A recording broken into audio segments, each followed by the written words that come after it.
오늘은 최후의 심판과 그 이후, 이런 제목으로 함께 은혜를 받고자 합니다. 지금 계속해서 요한계시록을 가지고 제가 말씀을 증언하고 있습니다.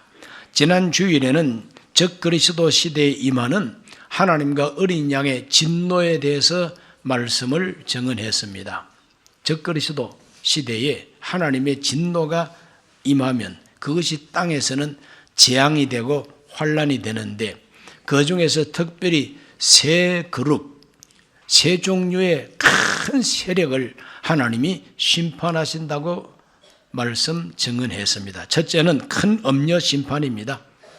이 큰 엄녀 심판은 마치 엄녀와 같이 음행을 하는 것처럼 종교와 그리고 정치가 혼합하고, 또 종교와 종교끼리 또 혼합하고, 그래서 혼합 세력, 야합 세력을 하나님이 심판하신다는 겁니다. 두 번째는 큰 성 바벨론을 심판한다 그랬습니다. 이 큰 성 바벨론은 온 세계 정치, 경제, 문화를 지배하는 지배 세력입니다. 이것을 하나님은 더 이상 두지 아니하시고 심판하신다 그랬어요. 세 번째는 적그리스도와 거짓 선지자들을 심판하시는 예수님을 증언했습니다. 적그리스도와 그 적그리스도를 높이고 찬양하는 거짓 선지자 심판합니다. 요한계시록 19장 19절에서 21절, 또 내가 보매 그 짐승과 땅의 임금들과 그들의 군대들이 모여 그 말탄 자와 그의 군대와 더불어 전쟁을 일으키다가 짐승이 잡히고 그 앞에서 표적을 행하던 거짓 선지자도 함께 잡혔으니, 이는 짐승의 표를 받고 그의 우상에게 경배하던 자들을 표적으로 미혹하던 자라. 이 둘이 산채로 유황불 붙는 못에 던져지고 그 나머지는 말탄 자의 입으로부터 나오는 검의 죽음에 모든 새가 그들의 살로 배불리더라 그랬습니다.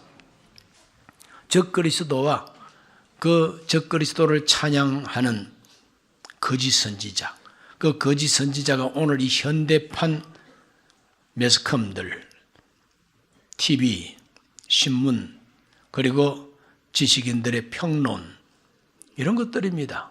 이것이 하나의 거짓 선지자 역할을 하면서 짐승 같은 거짓 선지자, 거짓 그리스도, 적그리스도를 막 높이고 찬양하게 하는 것이죠.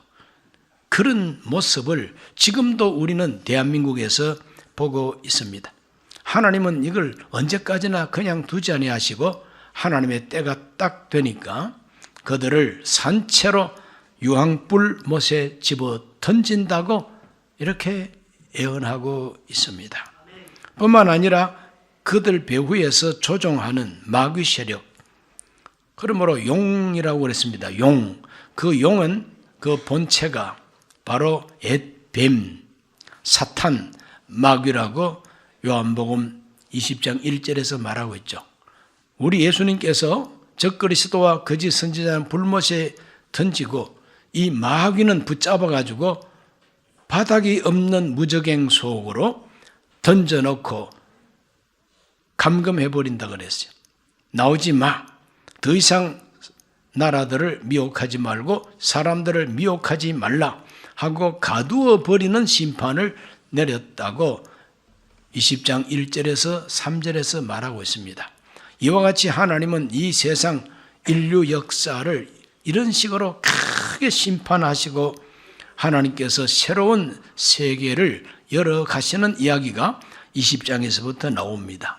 제일 먼저는 천년왕국과 마귀의 멸망에 대한 예언이 20장에 나와 있어요. 먼저 20장 4절과 5절을 다 같이 읽어보겠습니다. 또 내가 보호자들을 보니 거기에 앉은 자들이 있어 심판하는 권세를 받았더라. 또 내가 보니 예수를 증언함과 하나님 말씀 때문에 목배임을 당한 자들의 영혼들과 또 짐승과 그의 우상에게 경배하지 아니하고 그들의 이마와 손에 그의 표를 받지 아니한 자들이 살아서 그리스도와 더불어 1000년 동안 왕노릇하니 그 나머지 죽은 자들은 그 1000년이 차기까지 살지 못하더라. 이는 첫째 부활이라. 첫째 부활 사건. 우리 예수님께서 이 세상에서 적그리스도와 거짓 선지자를 불못에 던지고 사탄은 무적행 속으로 감금해버리고 더 이상 미혹하지 못하게 했습니다. 그리고 이 세상을 예수님이 다스리는 나라, 바로 천년왕국, 메시아 왕국, 예수님께서 친히 왕이 되시고 그 예수님이 데리고 오시는 첫째 부활에 참여한 자들, 이들이 예수님과 함께 다스리는 나라가 천년왕국이라고 성경은 이렇게 말하고 있습니다. 이 천년왕국에 대해서 학자들의 견해가 특히 세 갈래로 나누어져 있습니다. 무천년설이라고 하는 학설을 주장하는 종말론자들은 이 천년이라는 것은 숫자적으로 천년이 아니고 그건 영적으로 해석하고 상징적으로 해석해야 되니 바로 예수님의 이름과 그 권세를 가지고 이 세상을 영적으로 지배하는 시대가 천년왕국인데 그건 지금도 진행되고 있다고 해석하고 있는 학자들이 있어요. 무천년설입니다. 그런데 후천년설이라고 하는 것을 또 주장하는 분이 있습니다. 이 후천년설은 뭐냐? 천년이 지나고 난 다음에 예수님이 땅 위에 재림하고 그리고 새하늘과 새 땅이 일어난다. 이렇게 해석을 합니다. 그러면 그 천년왕국은 무엇이냐 하면은 예수님이 재림하기 이전에 한 천년 동안에 복음의 전성시대가 오고 예수 그리스도의 이름으로 이 세상까지 통치하는 시대가 온다. 그러므로 지금 이 복음시대, 이 교회시대가 바로 천년왕국이라고 이렇게 이제 해석을 하는 분들도 계십니다. 그 다음에 세 번째로는 전천년설이라고 하는 종말론이 있습니다. 이 전천년설은 뭐냐? 천년이 되기 전에 예수님이 재림을 먼저 하시고 예수님이 재림하고 난 다음에 이 세상은 천년왕국 시대가 되고 그 천년왕국 시대가 끝나면서 최후의 심판과 새하늘과 새 땅이 온다. 이렇게 해석하는 학자들도 있는데 우리 교단은 전천년설에 속하고 대다수 우리 한국 교회들이 전천년설을 신봉하고 있습니다. 또 고대 기독교, 초대 기독교의 그 종말론도 바로 예수님께서 오시고 천년왕국이 이루어진다. 이렇게 믿었습니다. 오늘 이 성경을 보면 이와 같이 순교자들이 주로 첫째 부활에 참여해서 예수님과 함께 천년왕국 시대를 다스려 나가는 왕노릇하는 분들이 된다. 천년 동안. 그래서 이 천년이라고 하는 요 기간이 바로 이 계시록 20장에서만 말을 하고 있기 때문에 천년왕국 그렇게 말합니다. 이 천년왕국에는 이와 같이 순교자들이 부활을 해서 들어가고 또 전천년설을 강조하는 학설로는 휴거된 공중으로 데리고 가신 휴거된 성도들이 다 몸이 부활해가지고 천년왕국 시대에 그리스도와 함께 다스리는 왕노릇하게 된다. 그러면 그게 백성들은 누구냐? 이미 한번 죽고 부활한 사람은 이제는 일반적인 육체가 아니죠. 부활의 몸을 갖고 있단 말이죠. 부활의 몸을 갖고 있는 사람 말고 지금 우리하고 똑같은 육체를 가진 사람도 천년왕국에 들어간다는 거예요. 그 천년왕국의 백성으로 살게 되는데 그때가 되면은 어떤 현상이 벌어지느냐 하면은 독사굴에 아이가 손을 넣어도 독사가 물지를 않아. 소가 짚을 먹는 것처럼 사자가 짚을 먹고 산다는 거예요. 이리떼와 양떼가 함께 풀을 뜯는다 그랬어요. 그런데 아무런 해코지 하는 사람이 없고 죄지는 사람이 없다는 겁니다. 왜 그러냐? 무적행 속으로 마귀를 감금해서 미혹하지 못하게 하니까 미혹을 받지 아니하니까 죄를 안 짓고 산다는 거죠. 그러므로 가장 우리 인간이 희구하고 소망하는 유토피아 세계, 가장 이상적인 세계가 예수의 재림과 함께 천년 동안 이루어진다. 그래서 지금은 100세 시대라 그러지만 천년왕국에는 1000세 시대입니다. 창세기 읽어보세요. 아담도 900세 이상 살았고 무두셀라는 969세를 살았어요. 그런 시대가 온다는 겁니다. 우리 인간 수명이 그렇게 길어진다는 거예요. 이게 바로 천년왕국입니다. 이런 시대가 예수의 재림과 함께 이루어진다. 우리 인간들이 가장 소망하고 그랬으면 좋겠다는 꿈이 이루어지는 시대가 천년왕국이에요. 그런데 인간 육체를 가지고 있는 사람들 가운데서 천년이 다 차가면은 또 죄 짓는 일이 일어난다는 겁니다. 왜 그러냐 하면은 하나님께서 가두어 둔 바로 이 마귀를 잠깐 풀어놓는다고 이 20장에서 말합니다. 미혹하는 그 마귀가 잠깐 풀려나가지고 감옥에서 나와가지고 또 사람들을 미혹하다 보니까 무수히 많은 사람이 마귀의 미혹을 받고 하나님의 사람들을 애워싸고 전쟁을 일으킨다고 20장에서 말하고 있죠. 그럴 때 우리 하나님은 뭐 전쟁이고 뭐고 하지도 말고 하늘에서 불이 내려와서 다 태워버린다 그랬어요. 하늘에서 불이 내려와서 다 태울 때에 지구도 불타 없어집니다. 하늘도 불타 없어집니다. 베드로후서 3장에 사도 베드로가 말한 것처럼 큰 소리로 하늘이 떠나가 버린다 그랬어요.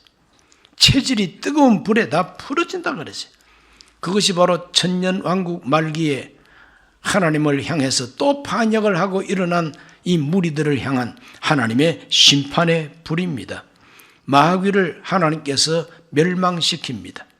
계시록 20장 10절 말씀, 또 그들을 미혹하는 마귀가 불과 유황못에 던져지니 거기는 그 짐승과 거짓 선지자도 있어 세세토록 밤낮 괴로움을 받으리라. 세세토록 밤낮 괴로움을 받는 지옥불에 들어가는 것이 바로 마귀의 운명이에요. 하나님이 그렇게 하신다는 겁니다. 그러므로 장차 될 일 예언의 말씀이 요한계시록인데 이와 같이 우리 인류의 원수, 우리 인간의 원수 마귀가 이렇게 멸망을 받고 그 마귀를 추종하는 사람들도 하늘에서 불이 내려와서 다 불태움을 받는다고 성경이 말하고 있으니 바로 최후의 승리가 이것입니다. 그러므로 오늘 우리는 이 시대를 살면서 어떤 환난과 어려움을 당하더라도 절망하지 않는 것은 반드시 우리 하나님이 우리에게 승리를 가지고 오신다는 거예요. 믿으시기를 바랍니다. 이와 같이 천년왕국이 끝나면 즉시 이루어지는 것이 최후의 대심판입니다. 최후의 심판이요. 최후의 만찬도 있지만 최후의 대심판도 있습니다. 이 최후의 심판 때 일어나는 특별한 일은 뭐냐? 인류 역사 속에 살았던 모든 사람, 아담 하와부터가 다시 부활해가지고 하나님의 최후의 심판대 앞에 서게 된다는 거죠. 사람으로 살았던 모든 사람들이 하나님 앞에 다 서게 되는 것입니다. 그것이 또 하나의 부활이죠. 어떤 부활이냐? 그것을 예수님은 심판의 부활이라고 말씀하셨습니다.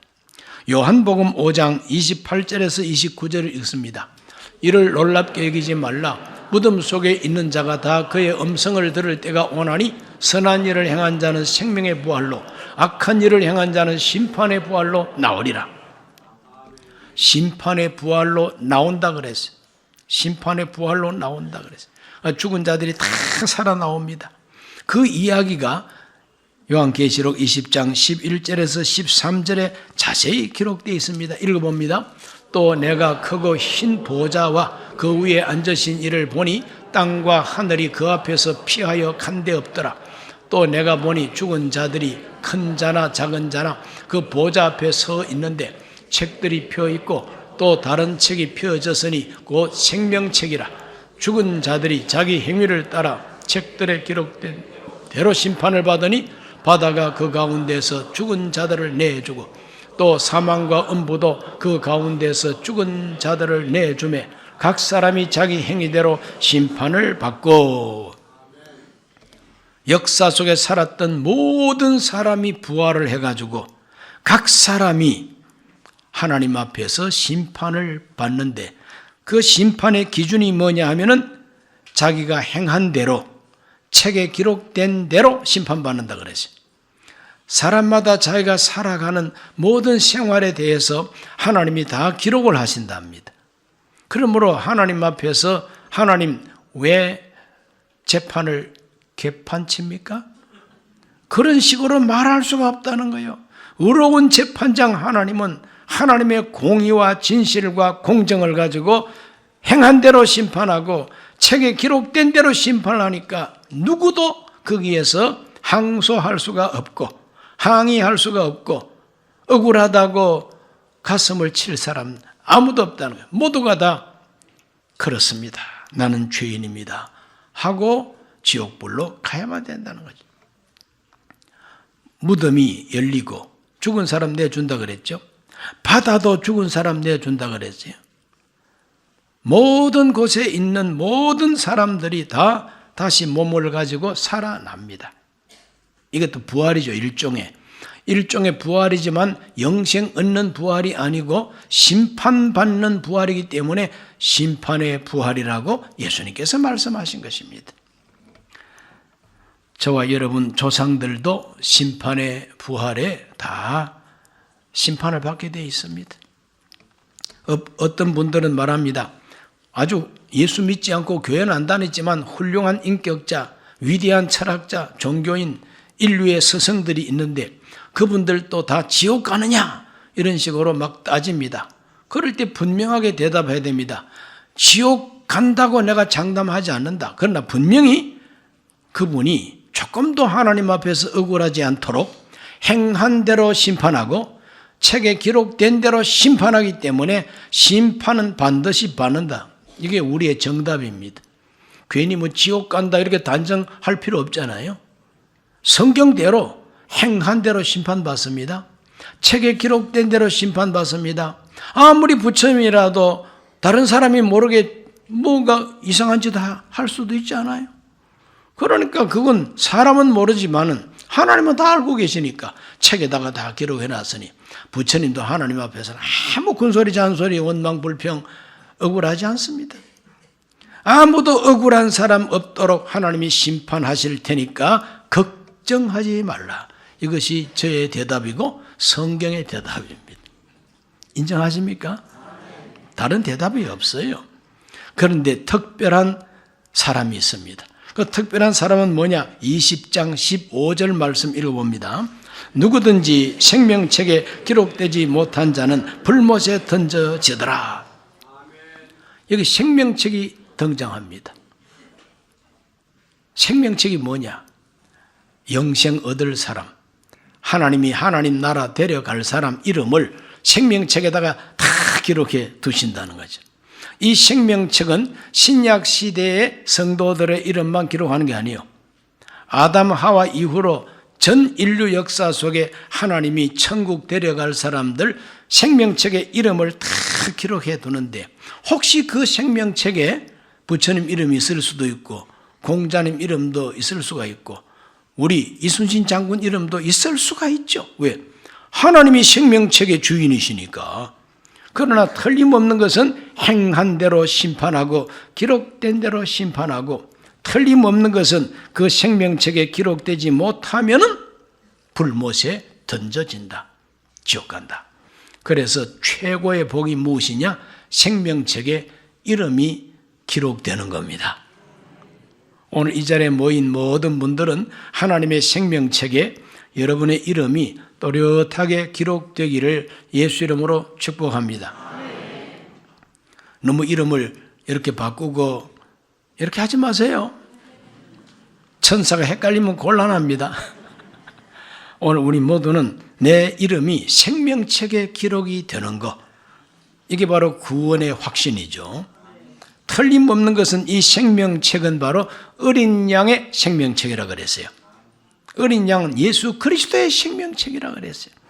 오늘 우리 모두가 예수님을 진실하게 믿으면 내가 죄인입니다. 저를 용서하시고 당신의 나라에 임하실 때 저를 기억해 주소서 했던 바로 이 강도처럼 진실하게 예수님을 붙드는 사람은 틀림없이 그 이름이 생명책에 기록된다는 것을 말씀드릴 수가 있습니다. 믿음을 확실하게 갖게 되시기를 주의 이름으로 축원합니다. 주의 이름으로 축원합니다. 누구든지 주의 이름을 부르는 자는 구원을 받으려 했지 않습니까? 세 번째로 새로운 세계로 우리를 인도해 주십니다. 천년 왕국이 끝나면은 불로 심판하시고 그 다음에는 최후의 심판을 통해서 기록된 대로, 책에 기록된 대로 자기 행위대로 심판하시고 그 다음에는 새로운 세계로 우리를 인도해 주십니다. 믿지 않는 사람, 생명책에 이름이 기록되지 않은 사람은 다 불못으로 가. 불못. 유황으로 타는 불못으로 다 가고 생명책에 이름이 기록된 사람은 어디로 가느냐? 새하늘과 새 땅으로 간다 그랬어요. 요한계시록 21장 1, 2절을 읽어봅니다. 또 내가 새하늘과 새 땅을 보니 처음 하늘과 처음 땅이 없어졌고 바다도 다시 있지 않더라. 또 내가 보매 거룩한 성 새 예루살렘이 하나님께로부터 하늘에서 내려오니 그 준비한 것이 신부가 남편을 위하여 단장한 것 같더라 그랬어요. 여기 새하늘과 새 땅이 등장하고 새 예루살렘 성이 등장합니다. 그 새하늘과 새 땅은 어떠한 곳이냐? 새하늘과 새 땅은 어떠한 곳이냐? 계시록 21장 3, 4절 읽어봅니다.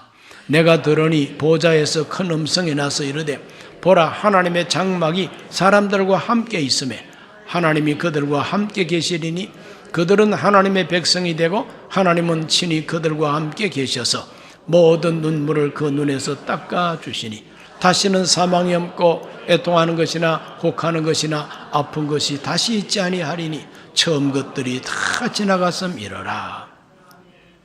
새하늘과 새 땅에는 우리가 하나님의 백성이 된다 그랬어요. 하나님이 우리와 함께 계신다 그랬어요. 함께 하시는 우리 하나님이 우리의 눈물을 다 닦아주신다고 성경이 말합니다. 성경에 많은 글들이 있지만은 하나님이 우리의 눈에서 눈물을 닦아주신다는 이 표현보다도 더 고맙고 감사하고 감격스러운 표현이 어디 있겠습니까? 눈물을 닦아주시는 하나님. 눈물 흘리면은 여기 뭐 까만 거 칠한 거 이거 벗겨질까 봐 절대 나는 울지 않으리라. 울지 마세요. 그렇다고 해서 눈물이 없느냐? 눈물이 고여있는 눈물 덩어리가 인생이에요. 엄마는 엄마대로 눈물, 아빠는 아빠대로 눈물, 할아버지 할머니도 다 눈물이 있습니다. 병든 사람에게 눈물이 있습니다. 불행한 어린 시절을 보내는 아이들에게 눈물이 있습니다. 그래서 갓난 아기도 울잖아요. 태어나면서부터 할렐루야라고 태어난 애가 어디 있어요? 예수 잘 믿는 집 애들도 태어날 때는 다 웁니다. 인간은 본질적으로 눈물 덩어리인 거지. 그런데 하나님이 그 눈에서 눈물을 씻어주신다, 닦아주신다. 얼마나 고맙습니까? 다시는 아픈 것이 없다 그랬어요. 다시는 애통한 것이 없다 그랬어요. 다시는 우는 것이 없다 그랬어요. 다시는 죽는 것이 없다 그랬어요. 죽음도 없고 애통함도 없고 곡하는 것도 없고 아픈 것도 없는 바로 그곳이 바로 새하늘과 새 땅이에요. 여러분 가고 싶으십니까? 안 가고 싶으십니까? 가려면 그런 데를 가야지. 가려면 그런 데 가야지. 그리고 그곳에 새 예루살렘 성이 있다 그랬어요. 새 예루살렘 성이 있다. 그 새 예루살렘 성은 도대체 어떤 곳이냐? 요한복음 14장 1절과 3절을 읽어보겠습니다. 요한복음 14장 1절로 3절. 너희는 마음에 근심하지 말라.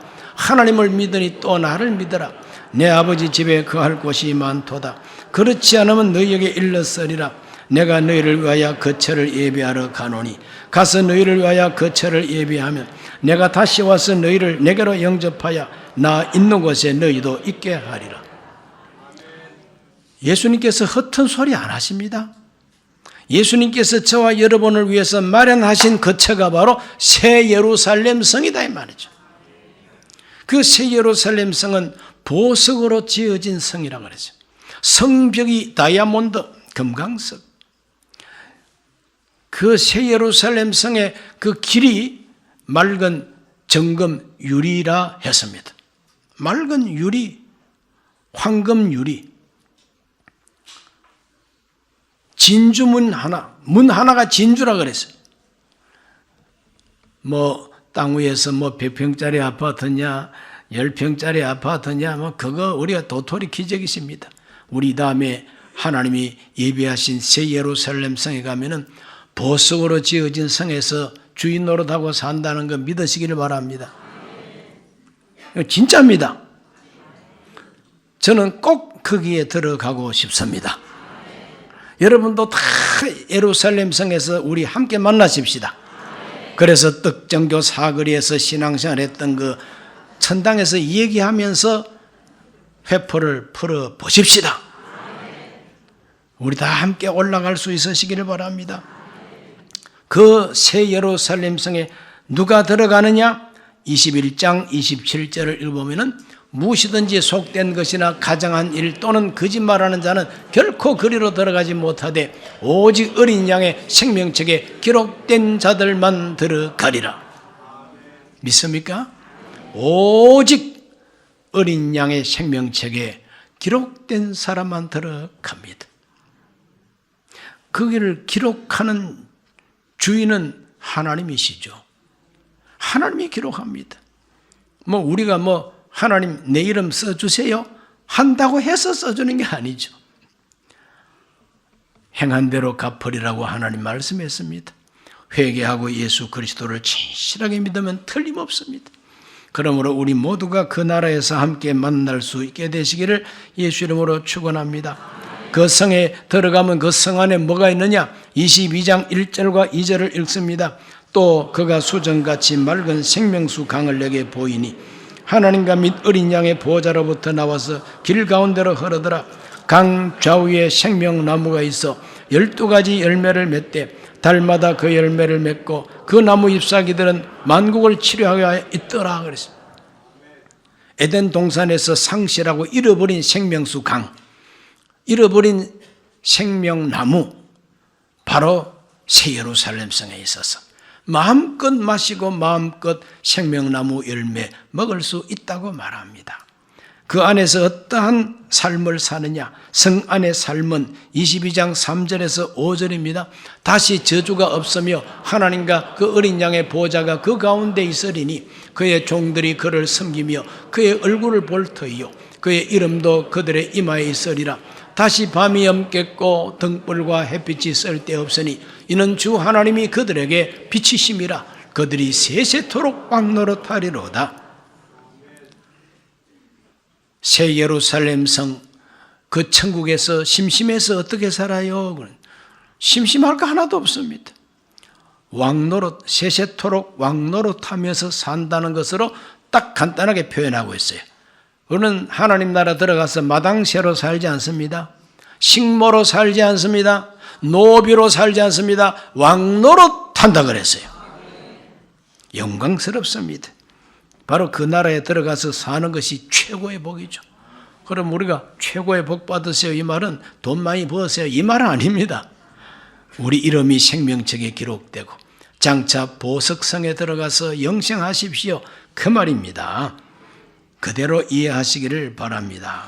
예수님께서는 요한계시록 마지막 부분에서 반드시 속히 되어질 것이다. 내가 이때까지 요한에게 계시한 이 모든 내용은 반드시 속히 되어질 것이라 이와 같이 말씀을 하십니다. 그렇기 때문에 반드시 될 일이기 때문에 이 예언의 말씀에서 빼지도 말고 더하지도 말라 그랬어요. 22장 18절로 19절 읽습니다. 내가 이 두루마리 예언의 말씀을 듣는 모든 사람에게 증언하노니 만일 누구든지 이것을 외에 더하면 하나님이 이 두루마리에 기록된 재앙들을 그에게 더하실 것이요 만일 누구든지 이 두루마리 예언의 말씀에서 제하여 버리면 하나님이 이 두루마리에 기록된 생명나무와 및 거룩한 성에 참여함을 제하여 버리시리라. 무슨 말씀이죠? 반드시 될 일이고 속히 될 일이고 변함이 없기 때문에 더하지도 말고 빼지도 말라. 반드시 이렇게 된다는 거예요. 그러므로 어떻게 살아야 되느냐? 22장 6, 7절을 읽어봅니다. 또 그가 내게 말하기를 이 말씀은 신실하고 참된지라. 주 곧 선지자의 영이 하나님이 그의 종들에게 반드시 속히 되어질 일들을 보이시려고 그의 천사를 보내셨도다. 보라 내가 속히 오리니 이 두루마리 예언의 말씀을 지키는 자는 복이 있으리라. 예언의 말씀을 지키는 자가 복이 있다 그랬어요. 내가 속히 오리라는 말씀을 3번이나 하고 있어요. 7절에도 12절에도 말합니다. 보라 내가 속히 오리니 내가 줄 상이 내게 있어 각 사람에게 그가 행한 대로 갚아주리라 그랬어요. 거룩한 성에서도 상 받는다는 사실을 잊지 말게 되시기를 바랍니다. 행한 대로 갚아주리라 그랬어요. 행한 대로 갚아줍니다. 주를 위해서 힘쓰고 애써 봉사한 사람 헛되지 않다 했습니다. 20절은 말합니다. 이것들을 증언하신 이가 이르시되 내가 진실로 속히 오리라 하시거늘 아멘 주 예수여 오시옵소서. 예수님께서 마지막으로 하신 말씀이 뭡니까? 내가 진실로 속히 오리라. 예수님이 마지막 하신 예언의 말씀입니다. 진실로 속히 옵니다. 진실로 믿으시기를 바랍니다.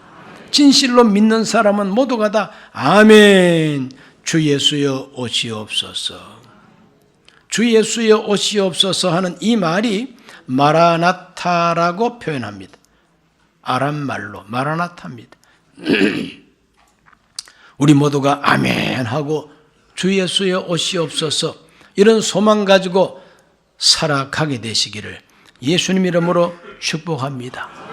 우리 주변에서 악한 자들이 잘 되는 것 같고 온갖 매스컴 매체들 모두가 다 한편이 돼가지고 거짓말을 해야 될지라도 염려하지 말 것은 주님이 보고 계시고 주님이 듣고 계시고 주님이 심판하고 계시고 주님께서 입에서 칼이 나온다 그랬으니 주여 우리 대한민국에 주님 임하여 주시옵소서. 이런 기도를 우리가 올려야 될 것입니다. 기도합니다. 하나님 아버지, 오늘 주님 앞에 나와 예배하는 우리 모든 성도들, 요한계시록에서 예수께서 마지막으로 주신 말씀 읽었습니다. 반드시 그렇게 된다고 했습니다. 인봉하지 말라 했습니다. 오늘 우리 모두가 이 말씀을 굳세게 믿고 소망 중에 살게 해 주옵소서. 예수님 이름으로 기도하옵나이다. 아멘. 잠시 고개 숙입니다. 오늘 처음 교회 나오신 분 계시면 그 자리에 조용히 일어나셔서 이 기도를 함께하고 예수님 영접하시기 바랍니다. 예수 영접하는 이 진실한 이 믿음이 여러분의 이름을 생명책에 기록되게 합니다. 이 기도를 함께 하시기 바랍니다. 하나님 아버지, 저는 죄인입니다. 어디에서 와서 왜 살며 어디로 가는지 알지 못하고 죄 가운데 살았습니다. 저의 죄를 위하여 십자가에서 죽으시고 부활하신 예수님을 제 구주로 모셔드립니다. 저는 하나님 자녀가 되었습니다. 지금부터 영원토록 주님과 함께 살겠습니다. 예수님 이름으로 기도드립니다. 아멘.